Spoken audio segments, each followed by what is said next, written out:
Salma Qabbaj, vous êtes la cofondatrice et la CEO d'Impact Lab. Bonjour et merci d'avoir accepté notre invitation. Merci surtout de nous recevoir. Merci beaucoup à vous d'être là. Je suis ravie de participer à cette émission. Alors, tout d'abord, Impact Lab, c'est quoi? Alors, Impact Lab, on est un accélérateur d'innovation. Qu'est-ce que ça veut dire? Ça veut dire que d'un côté, on accompagne des startups dans le développement de leurs projets d'innovation. Donc, on va leur fournir des outils, des ressources dont elles ont besoin pour accélérer leur projet entrepreneurial. Ça va inclure des formations autour des méthodologies de l'innovation, ça va inclure du coaching opérationnel par des coachs Impact Lab qui ont à peu près 17 ans d'expérience professionnelle dans différents métiers, ça va inclure du financement, de l'accès à des experts et de l'accès à un espace de travail, bref, tous les éléments qui vont faire que ces entrepreneurs vont pouvoir réussir à lancer leurs projets sur le marché plus vite et de manière plus efficace. Et de l'autre côté, en fait, on accompagne également des entreprises et des institutions publiques qui veulent générer une dynamique d'innovation en interne. En fait, on va les former également aux méthodologies de l'innovation. On va accompagner leurs projets de transformation comme si c'était des projets de start-up et on va les connecter avec l'univers des startups pour encourager la collaboration entre l'écosystème des startups d'un côté et l'écosystème des plus grosses institutions de l'autre. Alors justement, vous venez de lancer un programme d'accompagnement pour les startups agricoles. Justement, quel est ce programme et quelles sont les retombées pour les startups? Alors, dans ce programme-là, effectivement, on a décidé de se focaliser sur le secteur agro-industriel parce qu'on estime qu'au Maroc, on a un potentiel d'innovation dans ce secteur-là qui est très important parce qu'on a des acquis très forts dans ce secteur et on pense que le potentiel des startups agritech marocaines est encore sous-exploité. Et donc, on va essayer, à travers ce programme, d'encourager les entrepreneurs marocains à s'intéresser aux opportunités d'innovation sur la chaîne de valeur agro-industrielle. On va essayer d'accélérer le lancement sur le marché de certaines solutions qui ont été prototypées par des entrepreneurs marocains dans le secteur agritech. Et on va chercher à connecter ces entrepreneurs avec des partenaires entreprises ou institutionnelles qui vont pouvoir utiliser leurs solutions dans le cadre de leurs activités. Et donc, dans ce programme-là, comme dans l'ensemble de nos programmes, on va leur fournir de l'expertise, du coaching, du financement et tous les éléments pour leur permettre d'aller plus vite sur le marché et de générer leur premier chiffre d'affaires. Quels ont été, vous avez plusieurs programmes d'ailleurs justement, mais justement quelles ont été les retombées sur les startups de vos précédents programmes? Alors, en fait, on a plusieurs impacts. D'abord, on aide les startups à structurer leur démarche.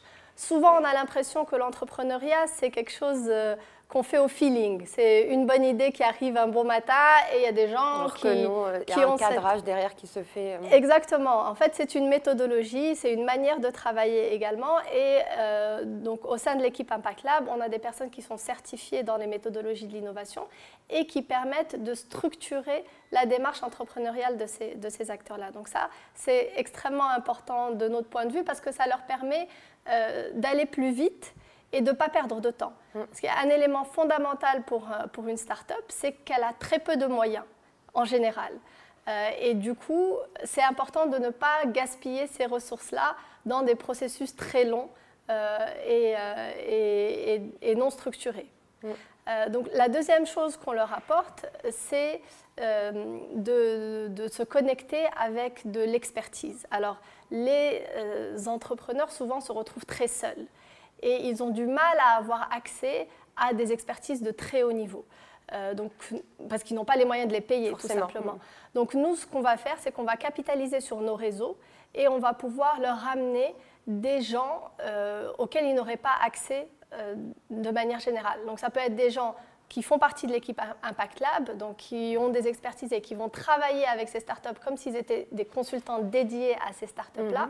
Mais ça peut être aussi des entrepreneurs qui ont réussi peut-être. Exactement, des entrepreneurs qui ont déjà réussi, des experts de cabinets de conseil, de cabinets juridiques, de cabinets comptables qui vont venir vraiment leur résoudre des problématiques spécifiques selon leurs besoins.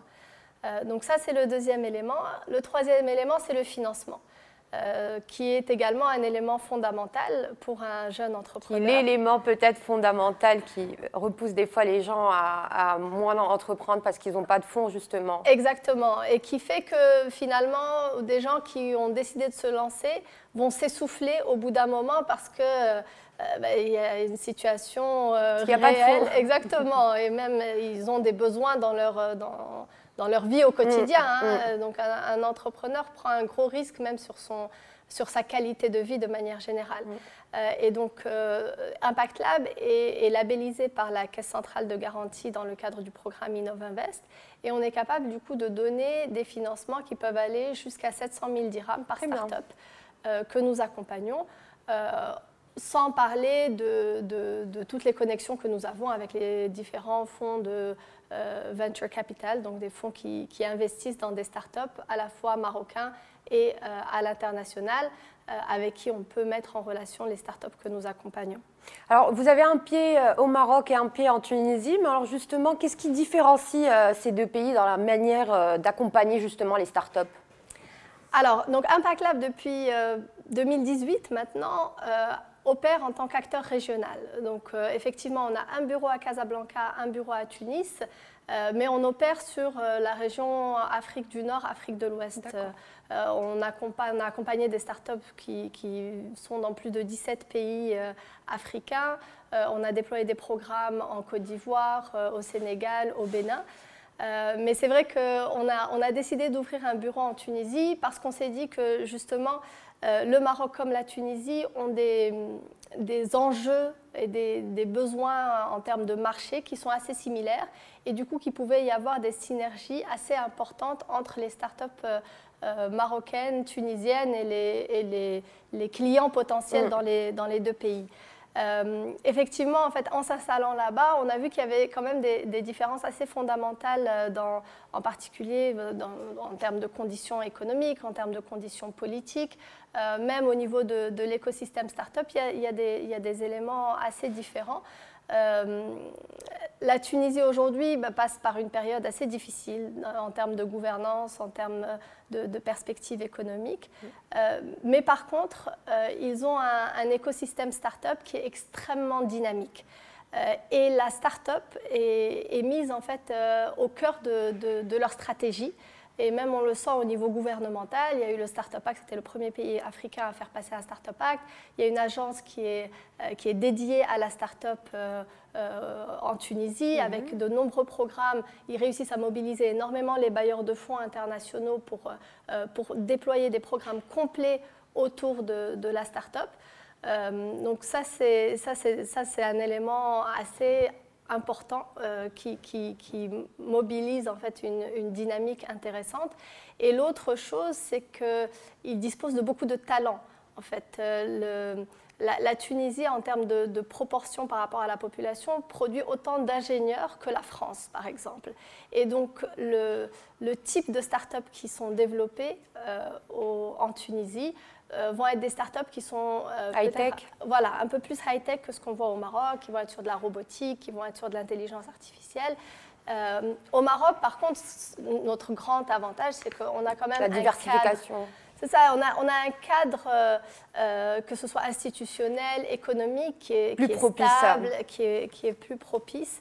Et on a des grandes entreprises qui se sont ouvertes à l'innovation, qui se sont ouvertes à la collaboration avec des startups, ce qui est encore en cours de démarrage en Tunisie.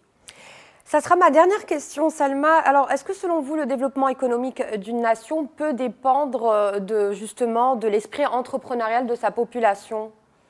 Clairement, à mon sens. Alors déjà, l'entrepreneuriat est clé parce qu'il vient adresser une problématique cruciale qui est celle de la création d'emplois. Donc aujourd'hui, au Maroc, on a 400 000 personnes qui arrivent sur le marché de l'emploi, 400 000 jeunes qui arrivent sur le marché de l'emploi chaque année. En face, on a un système qui n'est pas capable de les absorber. Historiquement, on avait une création nette d'emplois autour de 140 000 nouveaux emplois. Sur ces dernières années, ça a chuté de manière extrêmement forte. On est plus autour de 80 000. Donc, il y a un gap énorme à combler. Et ce gap-là, il faut le combler en offrant des nouvelles opportunités à ces jeunes, donc en leur offrant la possibilité déjà de créer leur propre entreprise et en créant ces entreprises-là, du coup, il y a de la création d'emplois forcément qui est faite. Donc ça, c'est vraiment l'élément de base. Après, il y a énormément de choses positives qui arrivent avec la culture entrepreneuriale, cette capacité à identifier les opportunités pour résoudre des problématiques concrètes autour de nous, parce que finalement, on ne va pas toujours chercher des idées en Europe, aux États-Unis, pour venir adresser nos problèmes. On se rend de plus en plus compte aujourd'hui qu'on a besoin d'innover localement pour adresser nos enjeux socio-économiques locaux. Donc ça, c'est un élément fondamental de la culture entrepreneuriale. Il y a le fait de valoriser les succès. Ça, c'est extrêmement important pour aussi la confiance des jeunes dans leur avenir, dans leur pays. Le fait d'accepter les échecs, ça c'est également extrêmement fort pour justement cette confiance de la jeunesse dans le futur et dans leurs opportunités au sein de leur pays. Et ça, c'est des éléments clés pour la construction d'une nation. D'une startup nation. Exactement. Et en parallèle avec ça, il y a le volet innovation qui est extrêmement important et qui, en fait, est fondamental pour préserver la compétitivité ou augmenter la compétitivité de notre économie. Donc aujourd'hui, si on veut vraiment se démarquer à l'échelle internationale, on ne peut pas rester sur des métiers disons, basique ou de production de base sans énormément de valeur ajoutée, sans énormément de transformation.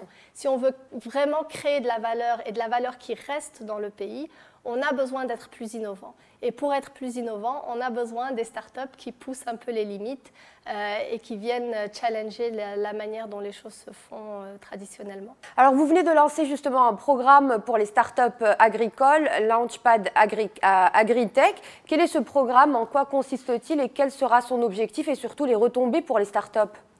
Alors, le programme Launchpad Agritech, c'est un programme qu'on a justement développé sur le secteur agro-industriel en particulier, parce qu'on est convaincu qu'il y a des opportunités importantes pour le Maroc de se positionner en tant que hub d'innovation sur ce secteur-là.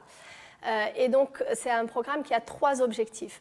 Un premier objectif qui est celui de sensibiliser les entrepreneurs aux opportunités d'innovation sur la chaîne de valeur agro-industrielle. Le deuxième objectif, c'est d'identifier une dizaine de startups agritech marocaines qui ont déjà des prototypes et que nous allons accompagner pour accélérer leur lancement sur le marché. Et le troisième objectif, c'est de connecter ces 10 startups avec des partenaires entreprises ou institutionnels qui pourront utiliser leurs solutions dans le cadre de leurs activités.